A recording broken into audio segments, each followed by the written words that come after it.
সেজদা থেকে উঠার সময় জায়নামাজে হাত ভর করে উঠা যাবে কিনা? মসজিদে বা কোনো জায়গায় কোন লোক যদি নামাজরত থাকেন তার কতটুকু সামনে দিয়ে যাওয়া উচিত? কবিরা গুনাহ মাফের কোনো উপায় আছে কিনা? তাহাজ্জুদের সালাত আওয়াজ করে কেরাত পড়া যাবে কিনা? 4 রাকাত ফরজে দ্বিতীয় বৈঠকে ভুলে বা এমনি দুরূদ পড়লে কি সাহু সেজদা দেওয়া লাগবে? সফররত অবস্থায় যদি কসর নামাজ 2-1 ওয়াক্ত আদায় করা সম্ভব না হয়, তাহলে সেটা কিভাবে কাজা আদায় করতে হবে? ফরজ গোসল হয়ে গেলে কি সাথে সাথে গোসল করা আবশ্যক, নাকি বিলম্বের সুযোগ আছে? ফরজ গোসল পুকুরে করা যাবে কিনা?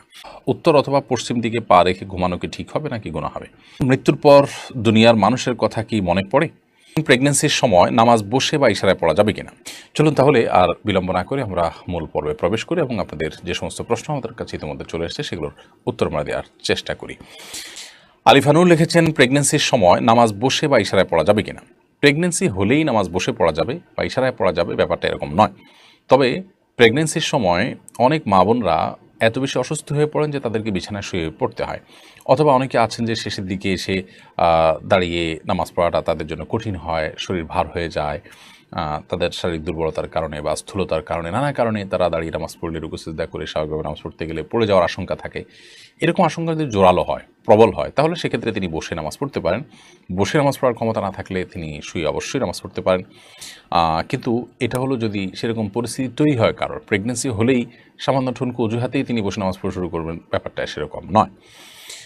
মালিহা নুসরাত চাঁদনী আই থেকে আপনি লিখেছেন, একজন ব্যক্তি আমাকে নিয়ে এমন কিছু কথা বলেছে যার কোনো সত্যতা নেই। আমি ওনাকে ক্ষমা করে দিয়েছি, কিন্তু আমি ওনার সাথে সালাম দেওয়া পর্যন্ত কথা সীমিত রাখতে চাই। তাতে কি কোনো গুনাহ হবে? উনি আমার খুব কাছেরও না, আবার খুব দূরেরও না। দেখুন, আপনাকে নিয়ে যদি কেউ মিথ্যা কথা বলেন, তাহলে সেক্ষেত্রে আপনি তাকে ক্ষমা করে দিয়ে খুব ভালো কাজ করেছেন, সন্দেহাতীতভাবে সওয়াবের কাজ করেছেন। আল্লাহ সুবহানাহু ওয়া তাআলা বলেছেন, ওয়ান তা'ফু হুয়া আকরাবু লিত-তাকওয়া, যদি মাফ করে দেওয়া এটা তাকওয়ার খুব কাছাকাছি। খুব ভালো কাজ আপনি করেছেন। এর পাশাপাশি আপনি যেটি জানতে চেয়েছেন যে আপনি তাকে সালাম দেওয়া পর্যন্ত কথা সীমিত রাখতে চান, শুধু সালাম দেবেন, ওকে, তাতে কোনো অসুবিধা নেই। সালাম দিলেন, তিনি সালাম জবাব দিলেন, এটুকু হলে আপনি তার সাথে কথোপকথন করেছেন বা তার সাথে সম্পর্ক ছিন্ন করেননি, সেটি বলা যাবে। তবে এরপর আস্তে আস্তে একটা সময় যেন আপনি স্বাভাবিক হতে পারেন, সেই চেষ্টা আপনার মধ্যে থাকাটা অবশ্যই ভালো। তবে সালাম দিলে আপনি তাকে আর বয়কট করেছেন এটি বলা যাবে না, বা কথা বন্ধ রেখেছেন সেটি আর বলা যাবে না, এবং আপনি দায়মুক্ত থাকবেন ইনশাআল্লাহু তাআলা। পিঙ্কি আক্তার আপনি লিখেছেন, মৃত্যুর পর দুনিয়ার মানুষের কথা কি মনে পড়ে? দেখুন, মৃত্যু পরবর্তী জগৎটিকে বলা হয় আলামুল গায়েব বা অদৃশ্যের জগৎ। সেই জগতে আমাদের অবস্থা কেমন হয়, কীরকম হবে, সে বিষয়ে কোরআন এবং হাদিসের বর্ণনার বাইরে আমরা ধারণা করে কিছুই বলতে পারি না। কোরআন হাদিসে কোথাও মানুষের মৃত্যুর পর নিজের দুনিয়ার কথা মনে পড়া বলতে বিভিন্ন আপনার স্মৃতি মনে পড়া, এরকম কোনো কথা, এরকম কোনো বিষয় হয় মৃত ব্যক্তির, সেরকম কথা কোরআন হাদিস থেকে জানা যায় না। বরং কোরআন হাদিসের যে বিবরণ এ সম্পর্কে পাওয়া যায়, সেগুলো দেখলে বোঝা যায় যে একজন মৃত মানুষ, তার যে অবস্থা শুরু হয়, হাদিসে আসছে, মান মাতা ফাকাদ কামাত কিয়ামাতুহু, যে ব্যক্তি মারা গেলেন তার কিয়ামত শুরু হয়ে যায়। তো এরকম একটা পরিস্থিতিতে মানুষ পেছনের বিভিন্ন স্মৃতি চারণ করবে, তার বিভিন্ন স্মৃতি মনে পড়বে, সেটাকে তিনি স্মরণ করবেন। এরকম স্বাভাবিক কোনো অবস্থায় মানুষ থাকে না আসলে, যার কারণে মানুষ উদ্ভূত পরিস্থিতি নিয়েই খুব কষ্টে থাকেন। হ্যাঁ, যারা জান্নাতি তাদের কথা ভিন্ন, যে তারা জান্নাতের নেয়ামত ভোগ করতে থাকেন, যেহেতু মৃত্যুর পর কিয়ামত কায়েম হওয়া পর্যন্ত শুধুমাত্র জান্নাতের নেয়ামত ভোগ করাই তাদের একমাত্র কাজ থাকে, এবং সেটি পরিপূর্ণ জীবিত স্বাভাবিক মানুষের মতো যে থাকে তা নয়, শুধুমাত্র জান্নাতের নেয়ামত ভোগ করার মতো একটা বিশেষ হায়াত তাদেরকে দেওয়া হয়, জাস্ট এইটুকু। অতএব এর বাইরে তাদের দুনিয়ার কথা মনে পড়ে, স্মরণ করেন, বা পেছনের কথাগুলোকে স্মরণ করে তারা তাদের ভালো লাগা মন্দ লাগা কাজ করে, এরকম কোনো কথা কোরআন হাদিস দ্বারা আমরা জানি না। বিধায় আলামুল গায়েবের দৃশ্যগুলোকে বা সেখানকার চিত্রগুলোকে আমরা ধারণা করে বলতে পারি না, এটি আল্লাহর উপরে ন্যস্ত করবো, আল্লাহ তাআলা ভালো জানেন। এরপর মিস তানিয়া প্রধান আপনি লিখেছেন, মাসিক ভালো হওয়ার পর নামাজ শুরু করার পর যদি আবার প্রস্রাব করার পর 1-2 ফোঁটা বের হয়, তখন কোমর পর্যন্ত ধুলেই হবে নাকি গোসল করতে হবে? দেখুন, মাসিক যদি যথাযথভাবে ভালো হয়ে যায়, আপনার যে সময় ভালো হওয়ার কথা সে সময় ভালো হয়ে গেছে, যেদিন ভালো হওয়ার কথা সেদিন ভালো হয়ে গেছে, এর বেশি আপনার হয় না নর্মালি, এরপরে আবার কখনো বের হয়ে গেছে, প্রতি মাসে আপনার 6 দিন হয়, 7 দিন হয়, 8 দিন হয়, একটা অভ্যাস আছে, সে অভ্যাসের সময়টা পার হয়ে যাওয়ার পরে যদি বের হয় তাহলে এটা অসুস্থতা, অতএব এটুকু ধুয়ে ফেললেই হয়ে যাবে। আর যদি দিনের হিসাব করেন যে 7 দিন হয়, 7ম দিনে সকাল থেকে দেখা যাচ্ছে না আপনি নামাজ শুরু করেছেন, হঠাৎ করে আবার দেখা গেছে, তাহলে সেক্ষেত্রে সেটা মাসিক হিসাবে গণ্য হবে এবং সেটাকে আপনি পাক সাফ করে যথাযথভাবে গোসল করে আপনি আবার নামাজ পড়তে হবে, যদি সেটি নির্গত হয় এবং যদি সেটা মাসিক নিশ্চিত হয়। এরপরে বিনা সুলতান আপনি লিখেছেন উত্তর অথবা পশ্চিম দিকে পা রেখে ঘুমানো কি ঠিক হবে নাকি গুনাহ হবে? দেখুন, উত্তর অথবা পশ্চিম কোনো দিকে পা রেখে ঘুমানোর ব্যাপারে কোরআন এবং হাদিসে পরিষ্কার কোনো নিষেধাজ্ঞা নেই। উত্তর দিকে তো নাই, পশ্চিম দিকে বা কেবলার দিকে পা রেখে ঘুমানোর ব্যাপারেও কোনো পরিষ্কার নিষেধাজ্ঞা কোরআন হাদিসে কোথাও পাওয়া যায় না। তবে অনেক ওলামা ইকরাম এটিকে নিষেধ করেন, সে নিষেধাজ্ঞাটা হারাম পর্যায়ে না, জাস্ট অনুত্তম মাকরুহ এ পর্যায়ে নিষেধাজ্ঞা অনেক ওলামা ইকরাম আরোপ করেন এই যুক্তিতে যে পশ্চিম দিকে বা কেবলার দিকে পেশাব বা পায়খানা করা নিষেধ, আর সেই দিকে সবসময় আমরা যদি পাও দেই বা বসার সময় দিয়ে পাও লম্বা করে বসি তাহলে সেক্ষেত্রে এক ধরনের অসম্মান প্রদর্শন হতে পারে। আপনার উদ্দেশ্য সেটা না হলেও দৃশ্যত সেরকম মনে হতে পারে। আমরা কোনো সম্মানিত ব্যক্তির দিকে পা দিয়ে বসি না সাধারণত, সেই জায়গা থেকে অনেকে এটিকে নিষেধ করেন। তবে কোরআন হাদিসে পরিষ্কারভাবে কেবলার দিকে পা দেওয়ার পরে কোনো নিষেধাজ্ঞা নেই। যদি কেউ সেদিকে পা দিয়ে ঘুমান বা বসেন তাহলে সেক্ষেত্রে কোরআন হাদিসের খেলাফ করেছেন এমনটি বলা যাবে না। তবে কারোর কাছে কেবলার প্রতি কাবার প্রতি ভালোবাসা এবং শ্রদ্ধার জায়গা থেকে তিনি পা দেয়াটা তার কাছে খারাপ লাগছে, সেটি ভিন্ন বিষয়। আমাতুল্লাহ মুশরেফা আপনি লিখেছেন বিয়ের জন্য অনেকে ছবি চায়, যদি বিয়ে না হয় তাহলে কি ছবিগুলো থাকলে গুনাহ হবে? বিয়ের জন্য যদি কেউ ছবি চায় তাহলে সেক্ষেত্রে লোকটা কতটা অথেন্টিক, তার ভিতরে তাকওয়া কতটা আছে, তিনি হালাল হারাম কতটা বুঝেন এবং কতটা আল্লাহর ভয় আছে, তিনি এই ছবিটা নির্দিষ্ট সময়ের পর যদি বিয়ে না হয় তাহলে সেক্ষেত্রে ডিলেট করে ফেলবেন এবং কতটা, এই বিষয়গুলো নিশ্চিত হয়ে তারপর তাকে ছবি দেওয়া উচিত, অথবা বিশেষভাবে তাকে বলে দেওয়া উচিত এবং তিনি যেটা করেন সে বিষয়ে তাকে রিকোয়েস্ট করা উচিত।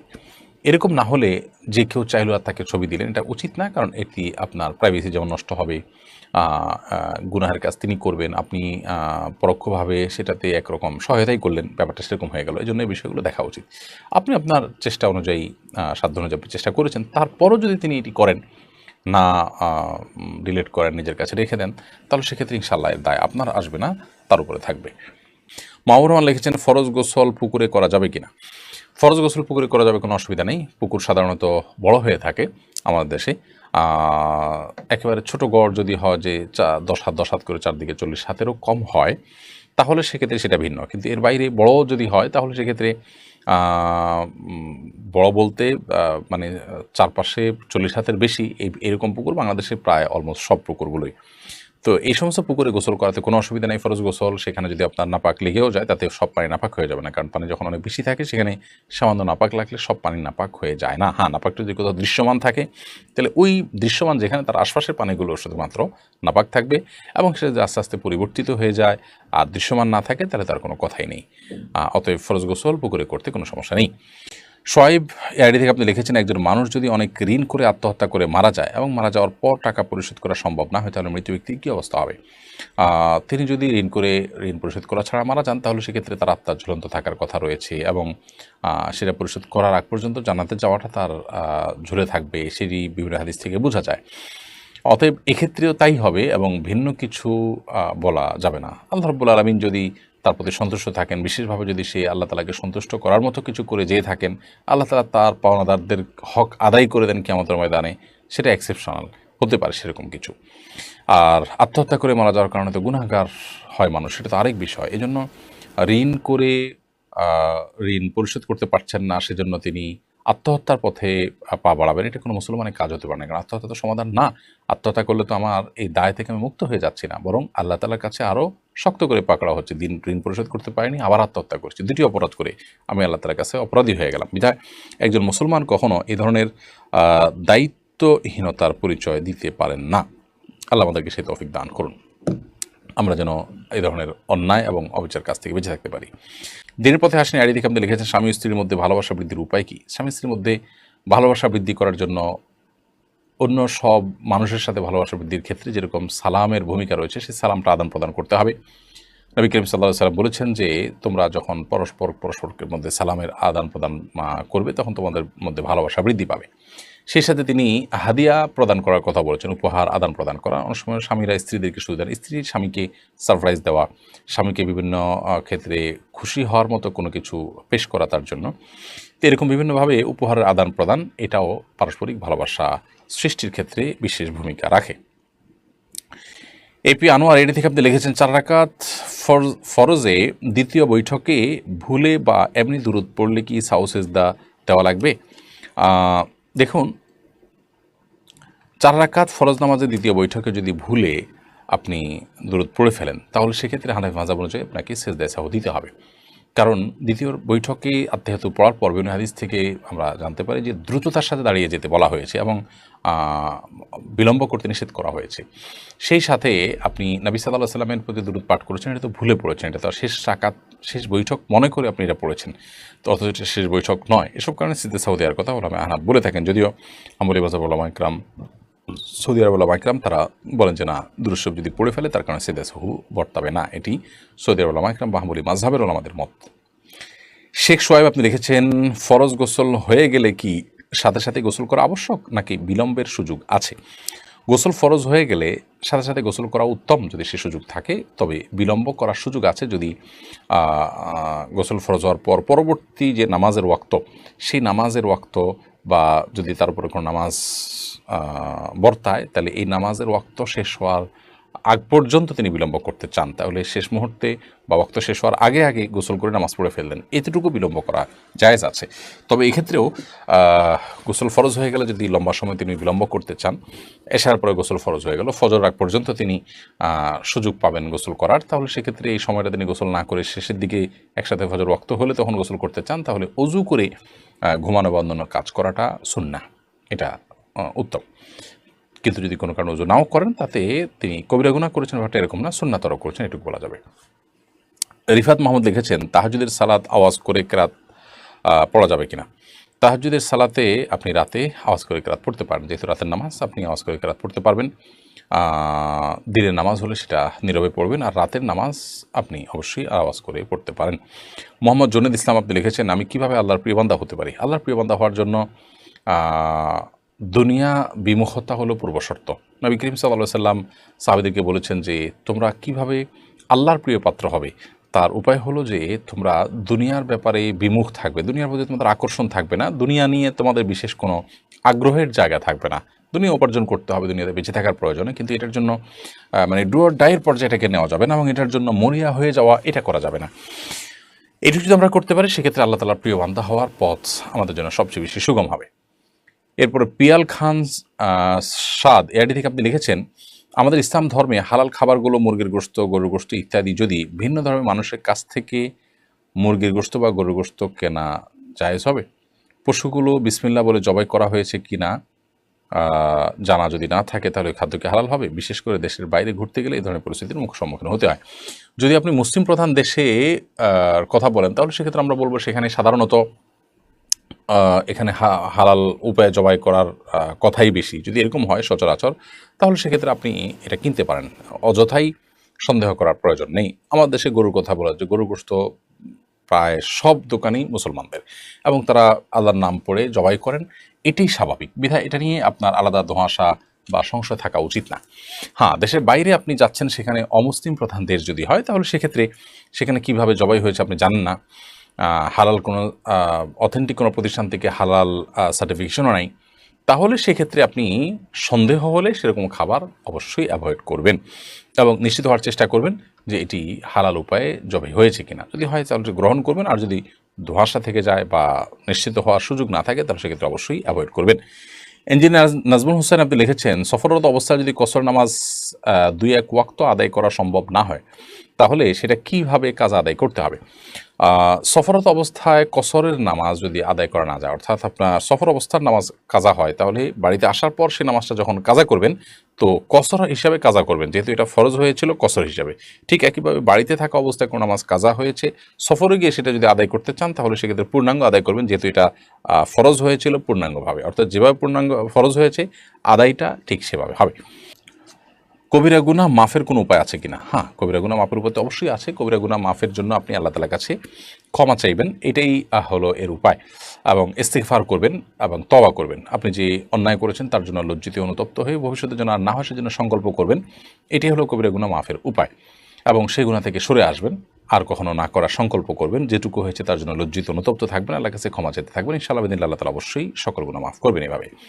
কাউসার আহমেদ আপনি লিখেছেন, আমার পরিবার, আমার মা, স্ত্রী সবাই বসে সালাত আদায় করে। মেয়েদের জন্য কি বসে সালাত আদায় করার সুযোগ আছে? এটা কি সত্য? না, মেয়েদের জন্য মেয়ে হলেই বসে নামাজ পড়া যাবে এটা এরকম না। এর সাথে মেয়ে বা ছেলের সম্পর্ক নাই, বরং বসে নামাজ পড়ার সাথে সক্ষমতা এবং অসক্ষমতার সম্পর্ক। অর্থাৎ কেউ যদি দাঁড়িয়ে নামাজ পড়তে না পারেন তাহলে তিনি বসে নামাজ পড়বেন। এখন আপনার পরিবারের মা, স্ত্রী সবাই বসে নামাজ পড়ে মহিলারা, এটার কোনো যৌক্তিক কারণ আদৌ আছে কিনা? সবাই কি মাযুর? সবাই কি এরকম যে দাঁড়িয়ে তারা নামাজ পড়তে পারেন না? এরকম শারীরিক অসুস্থ আছে কিনা? যদি না থাকে তাহলে সেক্ষেত্রে তাদের জন্য এটা জায়েজ নাই। হ্যাঁ, নফল নামাজ বা সুন্নত নামাজ যদি হয় তাহলে পুরুষ মহিলা সবাই চাইলে বসে নামাজ পড়তে পারেন, তবে দাঁড়িয়ে পড়লে সওয়াব অবশ্যই বেশি হবে। আর ফরজ নামাজের ক্ষেত্রে যদি ইচ্ছাকৃত বসে নামাজ পড়েন শারীরিক সক্ষমতা থাকা সত্ত্বেও, তাহলে অবশ্যই গুনাহ হবে, নামাজ হবে না। কামরুন্নাহার কেয়া লিখেছেন, স্বামী তার মায়ের কথা স্ত্রীকে অন্যায়ভাবে মারে সবসময়। কোনো এক সময় কি রাগে স্ত্রীও পাল্টা মাইর দিতে পারে? বোন, রাগে আপনি কোনো অন্যায় মানে অন্য কোনো কাজ করে ফেলেছেন, তিনি আপনার প্রতি অন্যায় করছেন, আপনিও রাগের মাথায় অন্যায় করেছেন, তো আপনি তো তার মতোই হয়ে গেলেন, তাই না? তো অবশ্যই এটি করাটা কাম্য নয় বা এটা করা যাবে না। হ্যাঁ, রাগের মাথা যদি হয়ে যায় তাহলে সেক্ষেত্রে সেটার জন্য প্রায়শ্চিত্ত করা উচিত, লজ্জিত অনুতপ্ত হওয়া উচিত, তওবা করা উচিত, ভবিষ্যতে যেন না হয়। এখন কথা হলো তিনি মারতে থাকেন, আমি কী করব? আমি আত্মরক্ষা করার চেষ্টা করব। যদি এমন হয় যে তার মারে আমার আঘাতপ্রাপ্ত হই, আমি কষ্ট নিপতিত হই এবং আমি অ্যাক্সিডেন্টে পড়ার বা দুর্ঘটনার আশঙ্কা করি, তাহলে সেক্ষেত্রে অবশ্যই আমি ডেফিনিটলি সেটিকে প্রতিহত করার চেষ্টা করব বা আত্মরক্ষা করার চেষ্টা করব, কিন্তু পাল্টা তাকে মার দেওয়ার চেষ্টা করব না। হ্যাঁ, যদি এমন হয়, আল্লাহ না করুন এত মানুষ হয় যে আপনার জীবনকে সংকটের মধ্যে ফেলে দেয়, তাহলে তো সেক্ষেত্রে আপনি আত্মরক্ষার জন্য যতটুকু প্রয়োজন ততটুকু আপনি অবশ্যই করতে পারেন। কিন্তু আপনাকে এমনিতে শারীরিকভাবে আঘাত করেছে, যেটার কারণে আসলে বাঁচা মরার কোনো ব্যাপার না। আপনি জেদের বশবর্তী হয়ে রাগে, কষ্টে, ক্ষোভে আপনিও পাল্টা আঘাত করেছেন। তো অন্যায়ের বিপরীতে আপনিও একটি অন্যায় করলেন। তিনি যে অন্যায় করেছেন তার চাইতে ছোট অন্যায় করেননি, বরং আপনিও এক ধরনের বড় অন্যায় করেছেন। তো এটা উচিত না। আর যে ভদ্রলোক তার মায়ের কথায় স্ত্রীর গায়ে হাত তোলেন, তিনি অবশ্যই ছোট লোকই করছেন এবং তিনি গুনাহগার হচ্ছেন। প্রিয় নবী সাল্লাল্লাহু আলাইহি ওয়াসাল্লাম কোনোদিন কোনো নারীদের গায়ে হাত তোলেননি। তার একাধিক স্ত্রী ছিলেন এবং বিভিন্ন বিষয়ে মনোমালিন্য হয়েছে, কিন্তু কখনও তাদের গায়ে হাত তোলেননি এবং তিনি এ ব্যাপারে নিরুৎসাহিতও করতেন। অতএব একজন ঈমানদার হিসাবে মায়ের কথা, বিশেষ করে স্ত্রীর প্রতি অন্যায় করা, অবিচার করা, এটা গুনাহের কথা। আল্লাহ সুবহানাহু ওয়া তাআলা বলেছেন, ওয়াশিরুহুন্না বিল মারুফ, তোমরা তোমাদের স্ত্রীদের সাথে সুন্দরভাবে দিনাতিপাত করবে এবং জীবন যাপন করবে। বিধায় জুলুম কোনো অবস্থাতে গ্রহণযোগ্য নয়। আপনি সবর করুন বোন, এই সমস্যা আপনার চিরকাল থাকবে না ইনশাআল্লাহ। সংসার ভারী হবে, একটা সময় সন্তান সন্ততি বড় হবে, আপনার সমস্যার সমাধানের পথ আপনি খুঁজে পাবেন। আল্লাহ আপনাকে সবর তৌফিক দান করুন এবং আপনার স্বামীকে আল্লাহ তাআলা হেদায়েত দান করুন। এরপরে সাজ্জাদ সালেহ আপনি লিখেছেন, মসজিদে বা কোনো জায়গায় কোন লোক যদি নামাজরত থাকেন তার কতটুকু সামনে দিয়ে যাওয়া উচিত? মসজিদ বা কোনো জায়গায় যদি কোনো লোক নামাজরত থাকেন, নামাজ অবস্থায় থাকেন, তাহলে সেক্ষেত্রে তার 2 কাতার 3 কাতার সামনে দিয়ে, 3 কাতারের পর থেকে তো যেতেই পারবেন। অনেক উলামায়ে মতে 1 কাতার পর, তার সিজদার জায়গার পর থেকে আপনি যেতে পারেন, কারণ তার সিজদার জায়গার এরিয়ার মধ্যে গেলে তার নামাজের মনোযোগটাকে নষ্ট করবে, কিন্তু এর বাইরে দিয়ে গেলে তার মনোযোগ নষ্ট করার কথা নয়। তো এই মতটি রয়েছে, তবে এর বাইরে আরেক অন্যান্য ওলামাদের মত হলো 3 কাতার। এই মতটাও বেশ স্ট্রং যে তিনি যে কাতারে পড়ছেন আরও 2টা কাতারের বাইরের অংশ দিয়ে তিনি চাইলে হাঁটতে পারেন। মমিতা জাহান লিখেছেন, মৃত ব্যক্তি যে ঘরে মারা যায় ওই ঘরে সারা রাত বাতি দিয়ে কেউ না কেউ থাকতে হবে, 40 দিন সেই ঘরে খালি রাখতে নেই। এই কথাটা কতটুকু সত্য? এটা সম্পূর্ণ ভুল কথা এবং এ জাতীয় অনেক বিষয় হিন্দুদের অনেক ধর্ম বিশ্বাস থেকে আমাদের মধ্যে এসেছে, সে বিষয়ে আমাদেরকে সতর্ক থাকতে হবে। হুমায়রা মাসুদ আপনি লিখেছেন, আমার স্বামী একজন সরকারি চাকরিজীবী, চাকরির শেষে সে যে পেনশন পাবে সেটা নেওয়া জায়েজ হবে কিনা? অবশ্যই মানে সরকারি চাকরি যে পেনশনের টাকা গ্রহণ করতে পারেন, এতে কোনো অসুবিধা নেই। শিবন নাসরিন লিখেছেন, মহিলারা কি রাতে নামাজগুলো একটু আওয়াজ করে পড়তে পারবে, বেশি জোরে না, নিজে শুনতে পায় এরকম? হ্যাঁ, নিজে শুনতে পায় এরকম করে করতে পারেন, অসুবিধা নেই। নাদিয়া সুলতান আপনি লিখেছেন, সেজদা থেকে উঠার সময় জায়নামাজে হাত ভর করে উঠা যাবে কিনা? সেজদা থেকে উঠার সময় আপনার মাটিতে বা জায়নামাজে ভর করে না উঠে যতটুকু সম্ভব আপনার সরাসরি ওঠা উচিত।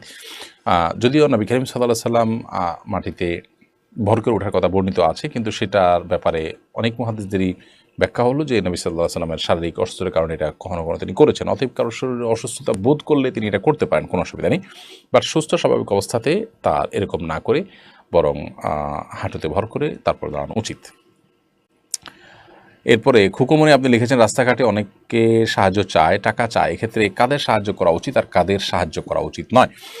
যদি আপনার কাছে মনে হয় যে লোকটা ফ্রড বা প্রতারক বা তার আসলে অনেক আছে, তিনি ভনিতা করছেন, তাহলে সেক্ষেত্রে আপনি তাকে সাহায্য করবেন না। আর যদি আপনার মনে হয় সেরকম না, তাহলে সাহায্য করতে পারেন। এমনকি প্রতারক কিনা আপনি জানেন না, আপনি সুধারণা করে সাহায্য করেন, ইনশাআল্লাহ বিদিল্লাহ সে প্রতারক হলেও আপনি আল্লাহর কাছে গুনাহগার তো হবেই না, বরং সওয়াব পাবেন, যেহেতু আপনি তার প্রতি সুধারণা করে দিয়েছেন। আব্দুর রাজাক লিখেছেন, অজু ছাড়া শুধু শুয়ে কোরআন মুখস্থ পড়া যাবে কিনা? শুয়ে শুয়ে কোরআন মুখস্থ পড়তে পারেন, অসুবিধা নেই, গুনাহ হবে না। নবী সাল্লাল্লাহু আলাইহি ওয়াসাল্লাম আমাদের রাসূলুল্লাহ গায়ে হেলান দিয়ে কোরআন তেলাওয়াত করেছেন। এমনি আব্দুল হাকিম লিখেছেন, ঘুমের সময় কপালে হাত দিয়ে ঘুমালে নাকি সমস্যা হয়, এটা সম্পর্কে জানতে চাই সে। না, ঘুমের সময় কপালে হাত দিয়ে ঘুমালে কোনো সমস্যা হয় এরকম কোনো কথা সঠিক নয়। আমরা অনেকে মনে করি যে কপালে হাত দিয়ে ঘুমালে বোধ হয় তার দুঃখ দুর্গতি আসে ইত্যাদি ইত্যাদি, এগুলো আমাদের নিছক ধারণা এবং ধারণা প্রসূত কথা, এগুলোর কোনো ভিত্তি কোনো হাদিস দ্বারায় প্রমাণিত নয়। বিধায় মাথায় বা কপালে কেউ হাত দিয়ে যদি ঘুমাতে চান সেটি তার জন্য জায়েজ, এটি নাজায়েজ বা নিষিদ্ধ কোনো বিষয় নয়। তরিকুল ইসলাম লিখেছেন, অমুসলিমকে রক্তদান করা যাবে কি? অমুসলিমকে রক্তদান করা যাবে, কোনো অসুবিধা নেই। ইসলামী শরিয়ার দৃষ্টিকোণ থেকে রক্তদান করা বা চক্ষু দান করা বা শরীরের কোনো অঙ্গ প্রত্যঙ্গ দান করা, এগুলোর ক্ষেত্রে আপনি কি কোনো নারীকে দিচ্ছেন না পুরুষকে দিচ্ছেন, মুসলিমকে দিচ্ছেন কি অমুসলিমকে দিচ্ছেন, এটা বিবেচ্য নয়। যে কোনো অভাবী মানুষকে আপনি দিতে পারেন। অতএব মুসলমানের রক্ত যেরকম অমুসলমানকে দেওয়া যায়, আবার অমুসলমান যদি কেউ রক্ত দেয় তাহলে সেটা মুসলমানের শরীরে গ্রহণ করলেও কোনো এর কারণে গুনাহ হবে না, বা শরিয়াত এর আলোকে এটা নিষিদ্ধ কোনো বিষয় হবে না।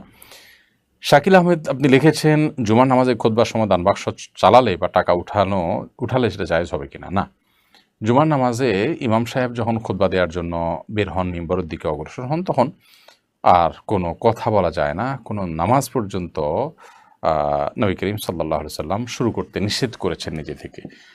তবে এক ব্যক্তি মসজিদে প্রবেশের নামাজ পড়ে না, নবী সাল্লাল্লাহু আলাইহি ওয়াসাল্লাম তাকে দাঁড়িয়ে নামাজ পড়তে বলেছেন। অর্থাৎ সাধারণভাবে এই সময়টাতে শুধুমাত্র খুতবা শুনতে নির্দেশ করা হয়েছে। অতএব কোনো ব্যক্তিকে আপনার কথাবার্তা বলতে পর্যন্ত এটা আমি নিষেধ করা হয়েছে। অর্থাৎ কেউ কথা বলছে, আপনি তাকে থামার জন্য মুখ দিয়ে বলেছেন, সেটাও নিষিদ্ধ। আপনি ইশারা ইঙ্গিতে বলবেন। অর্থাৎ খুতবা শোনার জন্য নীরব নিস্তব্ধ থাকতে বলা হয়েছে। সেখানে যদি দান বাক্স চালানো হয়, টাকা উঠানো হয়, তাহলে হইচই হবে, অন্যমনস্ক হবে মানুষ, সেটি জায়েজ নাই। উর্মি ইসলাম আপনি এডি থেকে লিখেছেন, কারো সম্পর্কে মনে মনে কিছু বললে কি গুনাহ হবে? আমি জানি সে অন্যায় করেছে, সে অন্যায় করেছে, সেটির জন্য আপনার মনে মনে তার অন্যায়ের কথা আপনার স্মরণ হলো বা আপনি চিন্তা করলেন সে লোকটা খারাপ, এর কারণে আপনার কোনো গুনাহ হবে না। কারণ আপনি তো কাউকে কিছু বলেন নাই। মনে মনে খারাপকে খারাপ জানা বা তার কোনো কিছু আপনার নজরে এসেছে, সেটার কারণে আপনি তার সম্পর্কে সে ধারণা মনে তৈরি হলো, এটাতে অসুবিধা নেই। কিন্তু যদি আপনার কাছে পরিষ্কার কোনো ধারণা না থাকে, বাস সন্দেহের কারণে শুধুমাত্র তাকে আপনি বাজে জ্ঞান করলেন মনে মনে, সেটা অনুচিত হবে। হাফসা বেগম এডি থেকে আপনি লিখেছেন, নামাজে সাহসেজদা দেওয়ার পর আবার কি তাশাহুদ পড়তে হবে? সেজদায় সাহু দেওয়ার দুটি পদ্ধতি ফুকাহে একরাম থেকে বর্ণিত আছে, ফুকাহে হানাফ এবং অন্য অনেক ফকিদের মতে। আপনি সেজদায় সাহু দিয়ে উঠে আবার তাশাহুদ আত্তাহিয়াতু ইত্যাদি পড়ে, শুধু তাশাহুদ পড়ে আত্তাহিয়াতু পড়ে এরপর আপনি সালাম ফিরিয়ে একদিকে, তারপর সেজদা দুটি দিয়ে তারপর উঠে আবার তাশাহুদ ইত্যাদি পড়ে তারপরে দুদিকে সালাম ফিরাবেন। যদিও আর উলামা ইকরাম তাদের মত হলো এক্ষেত্রে, সৌদি আরব উলামা ইকরামের কথা বলছি, তাদের মত হলো এক্ষেত্রে যে আপনি সেজদা সাহু হলো যে আপনার সূরা আত্তাহিয়াতু দুরূদ ইত্যাদি সব কিছু পড়ার পর দুটো সেজদা দিয়ে উঠে দুই দিকে সালাম ফিরে ফেলাবেন। আবার কোনো আর উলামা ইকরাম দুই সময়ে দুই রকমের দুই পদ্ধতিতে সেজদা সাহু দেওয়ার কথা বলেন।